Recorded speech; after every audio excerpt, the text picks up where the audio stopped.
오늘은 우리 구종과 좀 관계에 대해서 이 돌아온 탕자 귀향이라는 제목을 가지고 좀 말씀을 나누기 원합니다.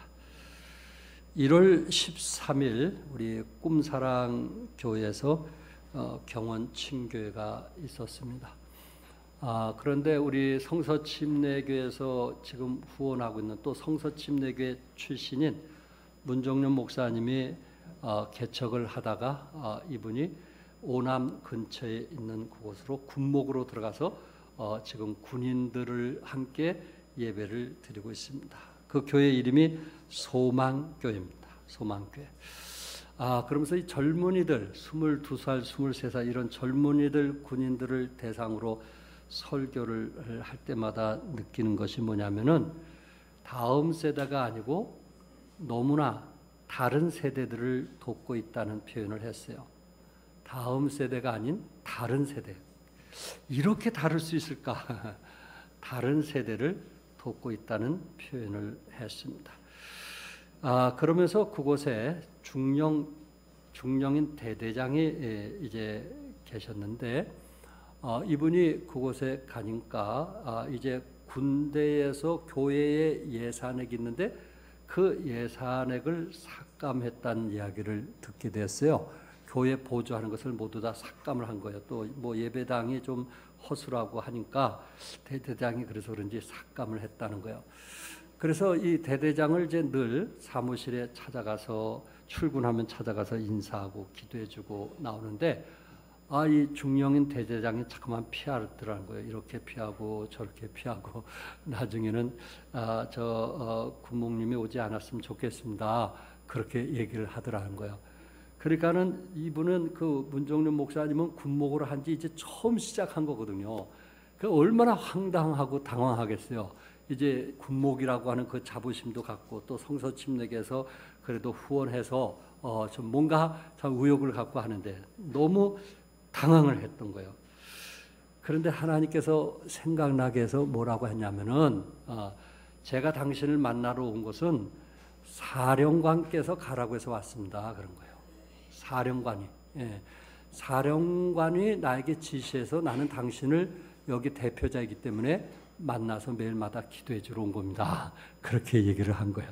그러니까 이분이 깜짝 놀라는 거예요. 사령관이 그렇다는데 뭘 더 얘기하겠어요. 그러면서 매일 찾아가면서 이런 얘기 저런 얘기를 하다가 이분이 마음이 열리게 된 거예요. 그러면서 고백을 하더라는 거예요. 한 몇 개월 지난 후에 자기가 몇 년 전까지 아주 그냥 신앙생활을 충성스럽게 했다는 거예요. 젊었을 때부터 신앙생활을 그렇게 잘 했는데 이 교회에서 어떤 관계에 있어서 너무 상처가 커가지고 난 교회 안 나가겠다고 결단을 하고 교회를 안 나가기 시작했다는 거예요. 그 얘기를 했다는 것은 이제 마음이 조금 누그러졌다는 얘기죠. 그러면서 그분을 성경 공부를 하면서 이분이 거듭나지 않는 것을 알게 되었고 그리고 복음을 통해서 이분이 예수님을 믿고 개인의 구세주로 영접했다는 간증을 듣게 된 거예요. 그러니까 이분이 구원받으니까 너무 기쁜 거예요. 너무 감사한 거예요. 그때부터 이분이 이제 교회를 나오기 시작을 했어요. 그리고 본인만 나온 게 아니고 아내도 데리고 나오고 그리고 딸도 데리고 나왔다 그래요. 점차적으로 이렇게 가족들을 데리고 나왔다는 거예요. 그러면서 이분이 1월 달에 전출을 가는 거예요.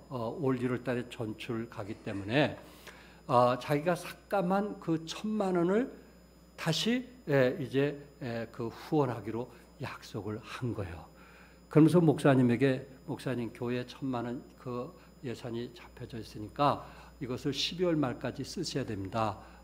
그러니까는 뭘 하시든 쓰세요. 그렇게 얘기를 한 거예요.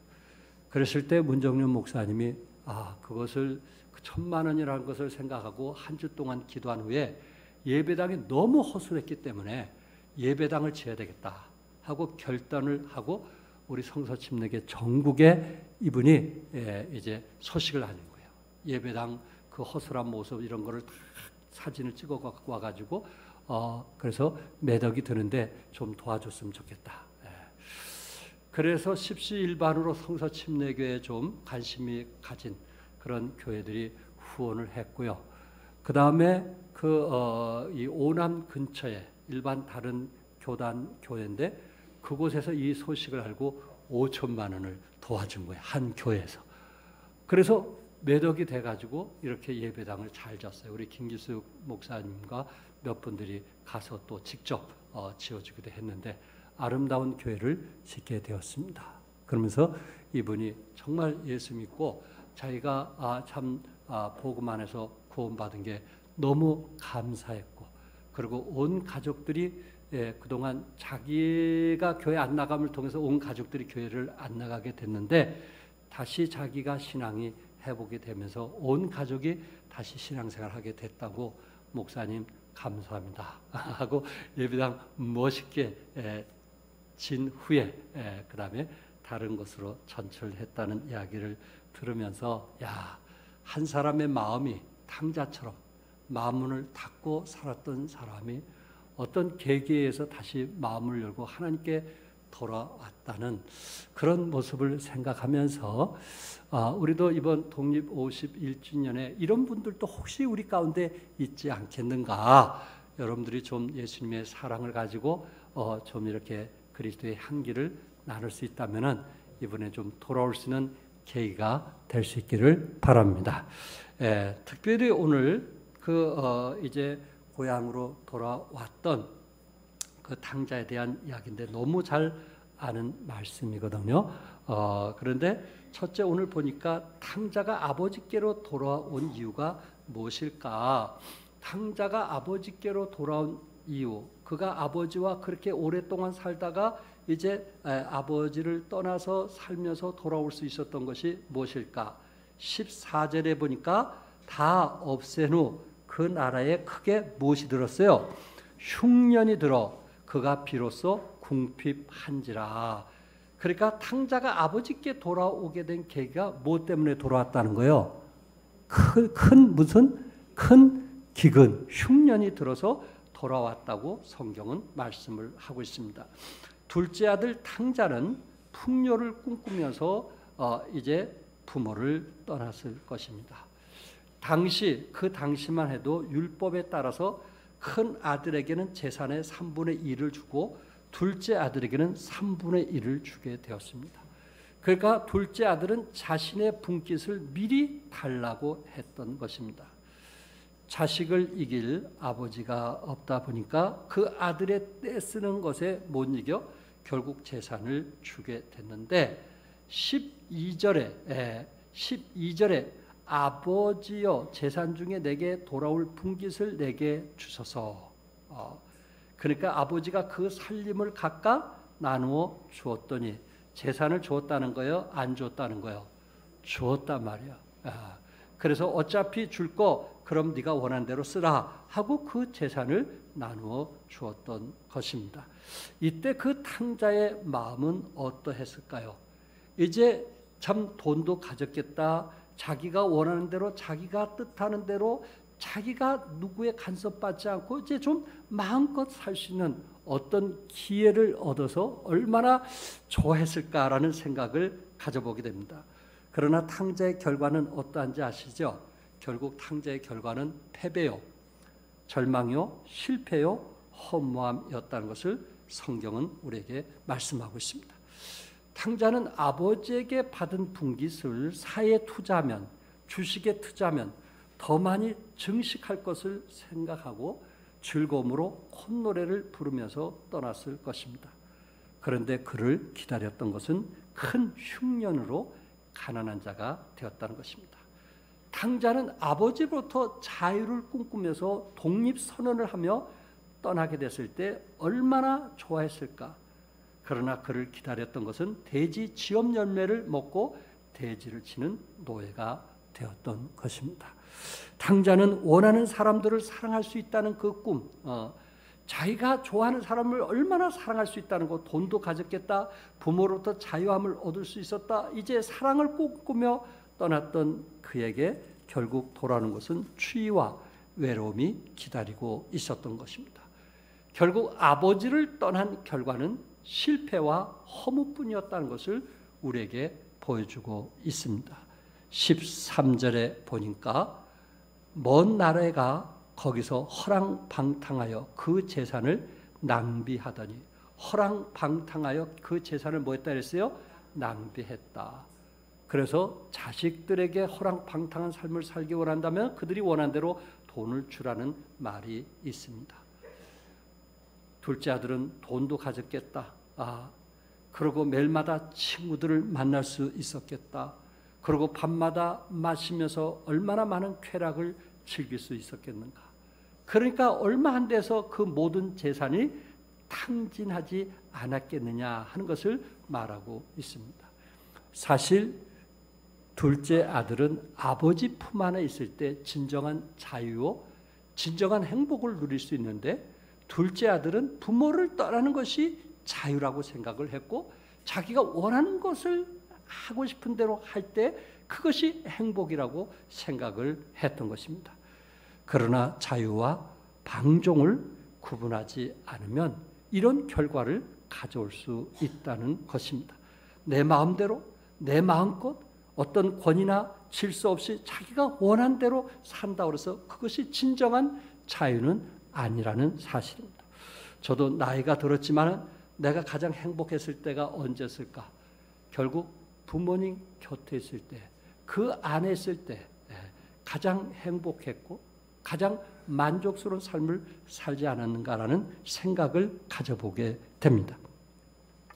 1960년대 미국의 로스앤젤레스와 샌프란시스코를 중심으로 일어난 히피 운동이 일어나게 되었습니다. 당시 히피 운동이 일어났던 이유는 기성세대 질서, 제도, 가치관을 부정하는 것이었습니다. 그래서 양복과 넥타이를 벗어버리고 자유롭게 아무 옷이나 걸쳐 입고 청바지를 입고 집을 나와서 혼숙하며 살았습니다. 마음에 맞는 사람이면 같이 사는 거예요. 또 마음이 맞지 않으면 또 헤어지고 다른 사람을 만나는 거예요. 그런 생활을 이 히피 문화에서 있었다는 것입니다. 모든 기존의 질서를 다 무시했어요. 그것만이 히피족들이 행복하다고 생각을 했던 것입니다. 그러나 어땠어요? 히피 족속들의 그 운동이 일어나면서 저들은 거기서 절망을 느꼈고 험함을 느꼈고 좌절을 느꼈고 패배를 느끼게 되었던 것입니다. 결코 그것이 행복은 아니다 하는 것을 알게 되었다는 것입니다. 탕자에게, 아버지에게 돌아오도록 하는 그 요인이 무엇이었을까? 17절에 이에 스스로 돌이켜 이르되, 이에 스스로 돌이켜 이르되 내 아버지에게는 양식이 풍족한 품꾼이 얼마나 많은가, 나는 여기서 줄여 죽는구나. 그러면서 20절에 이에 일어나 아버지께로 돌아가니라고 했는데, 탕자가 아버지께로 돌아갈 수 있던 어떤 계기가 무엇이었느냐? 결국 그것은 흉년이었다는 겁니다. 자기가 가진 모든 것을 허랑방탕하게 사용했고, 그 다음에 그곳에 큰 기근이 일어나게 됐을 때 오고 갈 데도 없는, 그래서 이제 돼지가 먹는 그 지엄 열매를 먹고 돼지 키우는 그런 일을 하면서 비참한 생활을 하게 되었을 때 거기서 비로소 아버지와 어머니 곁에서 살던 생각을 하게 되었다는 것입니다. 자기의 처지, 자기의 현실을 직시하면서 생각할 수 있었다는 것. 아버지의 집에는 얼마나 양식이 많은가, 거긴 종들까지도 풍족하게 먹고 있는데 나는 여기서 줄여 죽고 있구나 하는 생각을 갖도록 했던 것은 흉년이라는 것입니다. 결국 그 큰 흉년이라는 것이 누구를 생각하게 했어요? 아버지를 생각하게 되었고, 아버지 품 안에 있을 때가 가장 자유롭고 행복했다. 아버지와 함께 그 누렸을 때 그 풍요로움, 그리고 형과 함께 뛰어놀았던 그 즐거움, 그곳에 진정한 자유와 기쁨이 있었다는 것을 알게 되었다는 것입니다. 오늘 17절에 이에 스스로 돌이켜 이르되, 탕자는 이제 스스로 뭐 했어요? 돌이켜 이르되 내 아버지에게는 양식이 풍족한 품꾼이 얼마나 많은가, 나는 여기서 줄여 죽는구나. 이에 스스로 돌이켰다라고 말씀을 하고 있어요. 킹 제임스 성경에서는 뭐라고 했냐면 자기 자신에게 뭐 했다? 돌아왔다. 스스로 돌이켰다는 말은 자기 자신에게로 돌아왔다. 그동안 돈 때문에, 그동안 자유라는 것 때문에 자아가 상실된, 잃어버린 그 자아를 회복하는, 자기 자신에게 돌아오는, 때때로 우리는 우리 자아를 상실하는 경우가 있지 않나요? 아버지 없이도, 하나님 없이도 우리는 얼마든지 행복하고 즐겁게 살 수 있다. 결국은 자기가 원하는 삶을 쫓지만은 그 안에서 만족하지 못하는, 행복하지 못하는 그런 모습들을 우리는 보게 되는 것입니다. 탕자는 무엇을 깨달았을까요? 모든 것을 잃고 보니 아버지를 떠나서는 나는 살 수가 없다. 고향을 떠나서는 나는 살 수가 없다 하는 것을 크게 가르쳐줬던 것은 이 흉년이라는 것, 기근이라는 것, 이 흉년과 기근이라는 것이 그의 삶을 하나님께 돌아오도록 만들었다는 사실입니다. 그러므로 사랑하는 성도 여러분, 우리에게 오는 고난과 역경이 결코 나쁜 것만은 아니라는 것. 아멘. 오히려 이런 고난과 역경이 나를 하나님께로 돌아가게 한다는 것입니다. 여러분 삶 중에 그러한 계기가 있었다면 한 번 더 다시 생각을 해보고, 그때 내가 하나님 잘 믿어야지, 그때 내가 정말 주님 사랑해야지, 그런 결단이 순간순간 있었을 것인데 그것을 잊지 않으시기를 바랍니다. 그래서 우리의 신앙이 회복이 되고 하나님을 기쁘게 하는, 탕자가 아버지께 돌아오는, 여러분들이 고향을 찾아 이제 갔던 것처럼 우리도 하나님 아버지께 돌아가는, 더 이상 세상에 만족하지 않는 여러분과 제가 되기를 바랍니다. 두 번째, 탕자는 결단 후에 아버지께 돌아왔습니다. 20절에 이에 일어나서 아버지께로 돌아가니라. 그러니까 탕자는 고향과 아버지로 가는 게 좋지 않겠느냐라는 그런 해양하는 생각에 그치지 않았다는 것입니다. 18절에 보면 내가 일어나 아버지께로 가서 이르기를 아버지 내가 하늘과 아버지께 죄를 지었사오니 하면서 18절부터 19절은 해양하는 거거든요. 생각하는 거예요. 내가 아버지께로 돌아가면 내가 이런 머슴살이에서 벗어났을 것이고 내 집의 머슴살이는 나보다 이렇게 잘 먹지 않느냐라는 생각을 하는 거예요. 고향에 대한 해양. 그런데 결국 탕자는 회양으로서 끝난 것이 아니고 20절에 이에 일어나서 아버지께로 뭐하니라? 돌아가니라. 아버지께 내가 죄를 지었다는 것을 그는 회개하고 20절의 액션, 자기의 행동으로 옮겼던 그 아름다운 모습을 보게 되는 것입니다. 그러니까 고향은 회양을 할 수가 있어요. 좋다는 말도 할 수 있어요. 그럼 고향 가면 좋지라고 표현을 할 수 있어요. 그러나 자기가 액션을 취해서 기성길에 오르지 않는 한 우리는 결코 귀향할 수가 없다는 것입니다.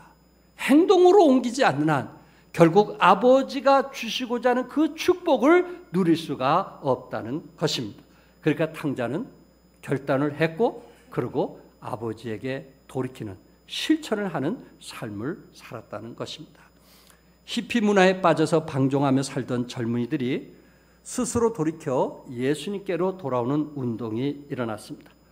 그것이 지저스 무브멘트라는 운동이었어요. 예수 운동.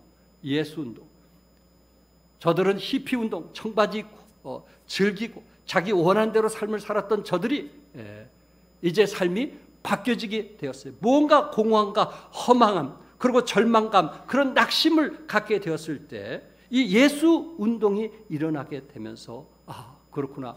내가 과거에 믿었던 그 신앙으로 돌아가야 내가 진정으로 행복할 수 있다는 것을 깨닫게 되었다는 것입니다.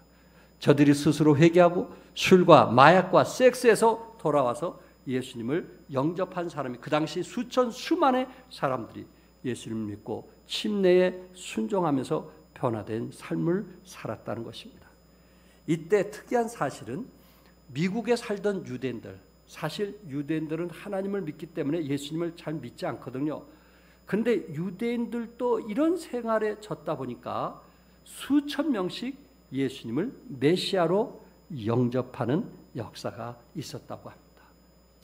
그래서 학자들은 이들을 가리켜 메시아닉주라고 이제 표현을 합니다. 메시아닉주.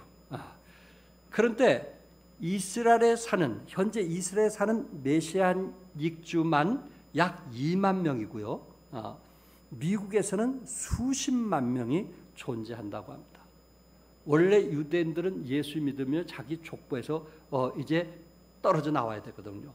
이런 어려움이 있어서 실제적으로 힘든데 이런 운동을 통해서 무브멘트를 통해서 이렇게 많은 사람들이 유대인들까지도 영향을 미쳐서 하나님께 돌아오는 놀라운 역사가 있었다는 것입니다. 오늘 본문 20절에 이에 일어나 누구에게로 돌아가니라? 아버지께로 돌아가니라. 아버지께로 돌아가니라. 지난 구정 때 많은 분들이 고향으로 귀향하기 위해서 기성길에 함께 하였습니다. 때로 기성길을 위해서 어떤 분은 KTX, 또 어떤 분은 고속버스, 어떤 분은 자가용으로 떠나신 분도 있었고 가까우신 분들은 버스를 타고 떠나신 분들도 있었을 것입니다. 여러분 구정에 귀향하기 원한다면 기성길에 올라야 한다는 것입니다. 기성길에 오르지 않고는 결국은 자기가 원하는 그 고향에 귀향할 수가 없다는 거예요. 귀향하지 않는 사람은 회항만 할 뿐입니다. 회항은 자기 삶에 아무런 영향을 미칠 수 없고 또한 아버지의 영향을 미칠 수가 없습니다.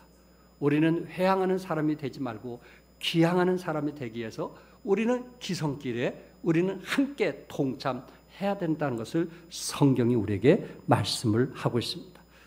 여러분과 나의 영원한 고향은 어딘지 아시죠? 천국입니다. 그것은 회항으로 되는 게 아닙니다. 우리가 생각으로 되는 게 아니에요. 우리가 액션을 취해야 됩니다. 어떻게든지 하나님께 가까이 가려고 우리는 액션을 취해야 돼요. 우리의 행동으로 옮겨야 돼요. 귀향길에 같이 우리는 동참해야 돼요. 그래서 그 영원한 천국이 우리의 귀향인 것을 알고 우리는 사모하는 마음으로 믿음으로 나가야 된다는 것입니다. 히브리서 11장 6절에 믿음이 없이는 하나님을 기쁘시게 하지 못하나니 하나님께 나아가는 자는 반드시 그가 계신 곳과 또한 그가 자기를 찾는 자들에게 상 주신 이심을 믿어야 할지니라. 하나님께 뭐하는 자는 나아가는 자는 하나님께 나아가는 자가 기향할 수 있는 거예요. 하나님께 나아가는 자가 천국에서 영생 복락을 누릴 수 있는 거예요. 혹시 우리 가운데 그럴 일은 없지만 회항만 하는 그래 천국 좋아, 예수 믿는 거 좋아, 교회 나가는 거 좋아, 물질 드리는 거 좋아. 그러나 회항으로 끝나면서 오히려 자기가 원하는 삶을 살고 자기가 좋아하는 인생살이하고 자기가 좋아하는 것은 어떤 일이 있어도 하면서 하나님이 기뻐하시는 일은 하지 않는 혹시 그런 삶을 살고 있지 않는가? 그것은 회항, 생각뿐이지 우리는 결코 우리가 원하는 그러한 영원한 고향에 갈 수 없다는 것입니다. 이런 사람은 결코 기향하는 사람이 아니라는 것입니다. 우리가 그리스도 안에서 천국을 사모한다면 하나님께 뭐 하자고요? 나아갈 수 있길 바랍니다. 아멘. 하나님께 나아가시되 그분이 살아계시고 3일 만에 부활하신 그분이 계시다는 거, 또한 그분 앞에 갔을 때 뭐 해주신다는 거? 상 주신다는 거. 아멘. 이것을 믿지 않고는 우리는 절대 하나님께 나아갈 수가 없어요. 우리 안에 믿음이 있어야 되는데 우리 하나님이 계신다는 거, 또한 그 앞에 나갔을 때 우리 하나님께서 우리에게 상 주신다는 거, 그런 믿음을 갖게 되었을 때 우리는 기성길에 뛰어들게 되고 우리가 원하는 그런 귀향을 이제 하게 될 것입니다. 바로 탕자를 통해서 배울 수 있는 교훈이 무엇일까요? 그런 아버지 하나님께 자신의 죄를 회개하게 되었고 그리고 하나님께 나아가는 그 믿음이 우리에게 있기를 주님의 이름으로 축복합니다. 끝으로 세 번째, 탕자를 위해서 변함없는 아버지의 사랑을 20절에 말하고 있습니다. 이에 일어나서 아버지께로 돌아가니라. 아직도 거리가 먼데 아버지가 그를 보고 측은히 여겨 달려가 목을 안고 입을 맞추니. 아직도 거리가 먼데 아들보다 누가 먼저 알았어요? 아버지가 먼저 알았어요. 왜 그랬을까요? 왜 그랬을까요? 아들은 귀향하기까지 많은 세월을 허비했어요. 그리고 그가 돈이 있을 때는 아버지를 생각하지 않았어요. 그가 누렸을 때는 귀향하기 전까지는 아버지를 생각하지 않았어요. 그런데 아버지는 매일마다 나와서 아들이 오기를 기다렸어요. 이게 다른 거예요. 아들은 필요에 의해서 아버지에게 이제 아버지를 찾아갔다면 아버지는 매일같이 아들을 뭐 했어요? 기다렸기 때문에 아들이 온 것을 아버지는 알 수가 있었던 것입니다. 아버지는 아들을 사랑했기 때문에 아직도 거리가 먼데 그를 보고 측은히 여겼다 이렇게 말씀했어요. 측은히 여겼다. 그 말은 불쌍히 여겼다는 말도 되고 그 자식을 보는 순간 측은히 여겼다. 이게 아버지의 사랑이라는 것입니다. 여기 측은이라는 단어는 컴패션이라는 단어를 썼는데 그 말은 함께라는 단어와 느끼다는 파션이라는 단어와 결합된 단어입니다. 그러니까 이 컴패션이라는 단어는 공감하다, 더불어 느끼다, 동정하다라는 것입니다. 왜 이 측은히 여기다는 단어가 왜 중요한가? 지금 아버지는 허랑방탕한 후 기양하고 있는 그 아들을 봤을 때 네가 왜 그랬느냐?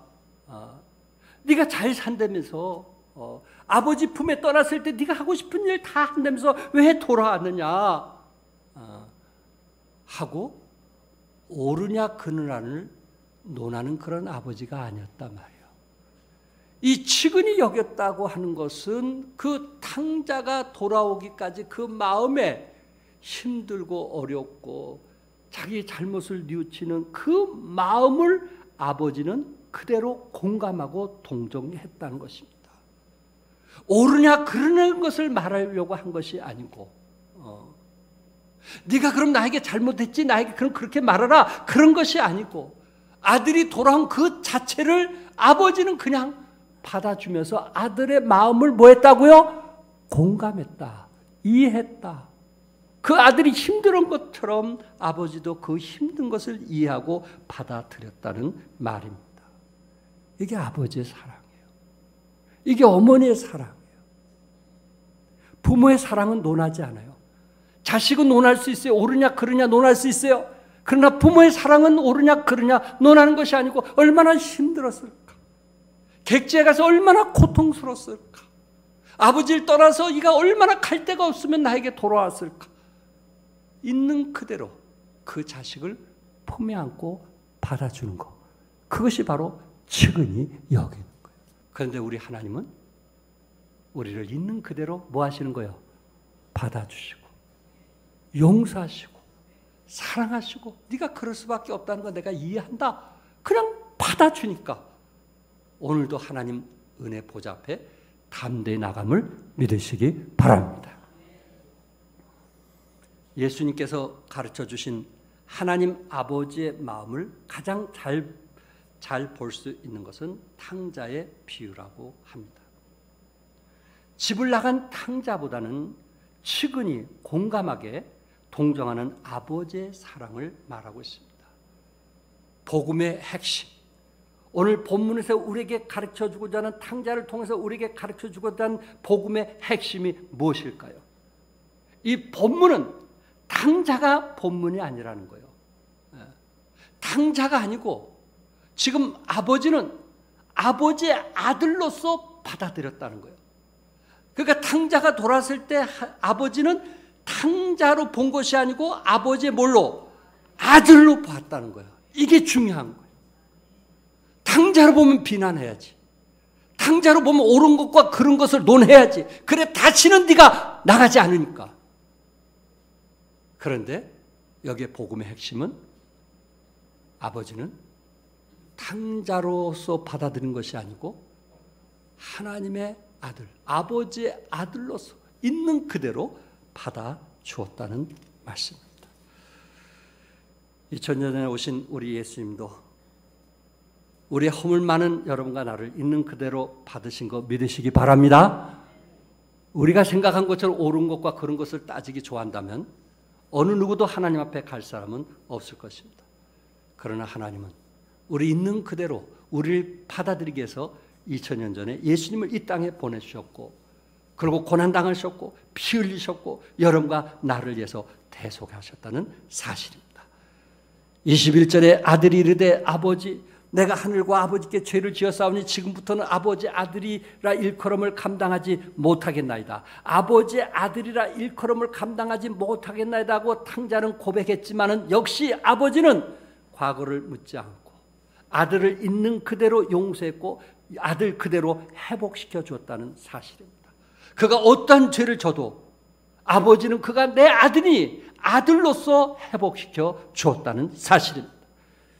22절과 23절에 아버지는 종들에게 이르되 제일 좋은 옷을 내어다가 입히고 손에 가락지를 끼우고 발에 신을 신기라. 그리고 살찐 송아지를 끌어다가 잡으라. 우리가 먹고 즐기자. 아버지는 탕자로 본 것이 아니고 아들로 그대로 보시고 좋은 옷을 입히시고 가락지를 끼우고 그리고 발에 무엇을 신겼어요? 신을 신겨 주었습니다. 여기에 탕자에게 새 옷을 입혀 줬다는 것은 왕 같은 또한 제사장으로 바꿔 놓으셨다는 말씀입니다. 우리 하나님은 왕 중에 왕이시라면 여러분과 나는 왕 같은 사람으로, 뭐 같은 사람으로? 왕 같은. 1000년 동안 여러분과 나는 왕노를 하게 되는데 왕 같은 사람으로, 우리 주님이 대제사장이라면 우리는 제사장으로서 어떤 기도를 하든 하나님께서 응답해 주는 제사장으로 새 옷을 입게 해서 바꿔 놓으신 것을 믿으시기 바랍니다. 두 번째는 가락지를 끼워줬어요. 반지. 고대 시대에는 이 반지는 권위를 상징하는 것입니다. 권위. 여러분이 아신 대로 창세기 41장 42절에 애굽의 바로 왕은 자기의 반지를 빼어서 요셉에게 끼워줬어요. 그리고 요셉을 애굽의 총리 대신으로 임명을 하면서 왕의 권한을 가지고 나라를 다스리게 했던 것입니다. 반지는 그에게 권위를 줬던 거예요. 그리고 그 말에 순종하도록 했던 것입니다. 그리고 세 번째, 신을 신겨줬어요. 맨발로 다니는 종의 신분이 아니고 이제는 자유인으로서 회복되었다는 것입니다. 전처럼 아들로서 회복되었다는 것입니다. 너는 탕자가 아니고 내 아들이라 하는 것을 다시 한번 회복시켜줘. 그것이 아버지의 마음이었습니다. 사랑하는 성도 여러분, 우리 교회도 올해 뭐 하는 해가 되지 않았어요? 사랑 안에서 강하자고 했죠. 여러분, 오르냐 그르냐 논하지 말고 그냥 받아줍시다. 아멘. 뭐 하자고요? 받아주십시다. 한 예를 두고 마치려고 합니다. 강교구 목사님과 함께 1992년 3월에 미국 선교 여행을 가게 되었습니다. 그래서 미국에 한 10주를 다니면서 이제 참 집회를 하게 되었고, 그리고 하와이를 마지막 들려서 오면서 저희들이 어디에 가냐면은 캐나다에 갔습니다. 그곳에 누가 있었는지 아시죠? 이경우 자매가 그곳에 있었어요. 그래서 목사님 한번 이곳에 들리면 들리세요라고 얘기해서 그 자매 집에 가서 하루를 자고, 그리고 저희들이 이제 나이가라 폭포에 가게 되었습니다. 나이가라 폭포 근처에 밴프 국립공원을 지나서 루이스 호스를 지나면 거기에 이 세상에서 가장 작은 교회가 있습니다. 이 세상에서 가장 작은 교회. 기독교인들은 여기에 누구든지 한 번씩 가고 싶어하는 호기심이 있어요. 왜? 세상에서 가장 작은 교회니까. 저렇게 한 사람이 들어갈 정도로 문이 있고요. 그리고 그 안에 의자가 6개가 있어서 한 의자에 2사람씩 앉을 수 있어요. 한 12명 앉으면 그래도 어느 정도 가득 차서 더 이상 들어갈 수가 없는 곳입니다. 그 의자에 대한 실화 얘기를 해주는 거예요. 제가 그때 들었던 얘기를 지금 말씀하는 거예요. 이분이 원래 저희들이 그 당시 저 교회를 가고 그 근처를 봤을 때 그쪽이 전부 다 허와 벌판이었거든요. 땅이 엄청났어요. 근데 이 청년이 돈을 벌어가지고 그 엄청난 땅을 사면서 뭐라고 했냐면은 나는 이곳에 큰 예배당을 져가지고 하나님께 드리겠다고 나름대로 서원을 했던 거예요. 그런데 자기가 원한 만큼 신앙생활을 못하면서 방탕하고 그리고 타지에 가서 이제 참 허랑방탕하면서 생활을 하게 된 거예요. 20, 30년 후에 그 땅마저도 모두 잃게 되는 그런 상황에 놓이게 됐는데 하나님께 서운한 생각이 든 거예요. 방탕한 생활을 하다가 하나님께 서운한 생각이 든 거예요. 그래서 모든 땅이 다 빼앗기는 그 순간 그 적은 평수만 이제 놓고 나머지는 다 빼앗기고 말았어요. 그래서 거기에다가 하나님께 서원한 대로 작은 예배당을 짓게 되었고 이제 결국은 운명하게 된 겁니다. 그런데 이곳에 관광객들이 줄을 서서 들어옵니다. 세계에서 가장 작은 교회인데 이곳에는 월요일부터 주일까지 사람이 끊이지 않고 와서 구경하고 거기서 기도하고 그리고 거기서 찬송 부르고 나가면 또 들어오고 나가면 또 들어오고 그러한 가장 큰 교회가 되었던 것입니다. 여러분 나도 이렇게 어떤 탕자처럼 혹시 해양만 하면서 살고 있지 않는가? 천국은 좋은데 아름다운데 그러나 결단을 못하는 거예요. 희생을 못하는 거예요. 액션을 취하지를 못하는 거예요. 여러분과 내가 고향에 다녀왔던 것처럼 우리는 해양만 하는 그런 사람이 되지 말고 고향을 찾아가는 여러분과 제가 되기를 바랍니다. 하나님 나라, 천국, 그날을 기대하면서 이 땅의 육신의 생활 때문에 하늘나라를 소망하지 못하고 살아가는 그런 어리석은 해양만한 그런 사람이 되지 말고 이제 우리는 기양하기 위해서 우리는 떳떳하게 기성객에 같이 동참해서 하늘나라를 향해서 달려가는 여러분과 내가 되기를 주님의 이름으로 축복합니다. 기도하겠습니다.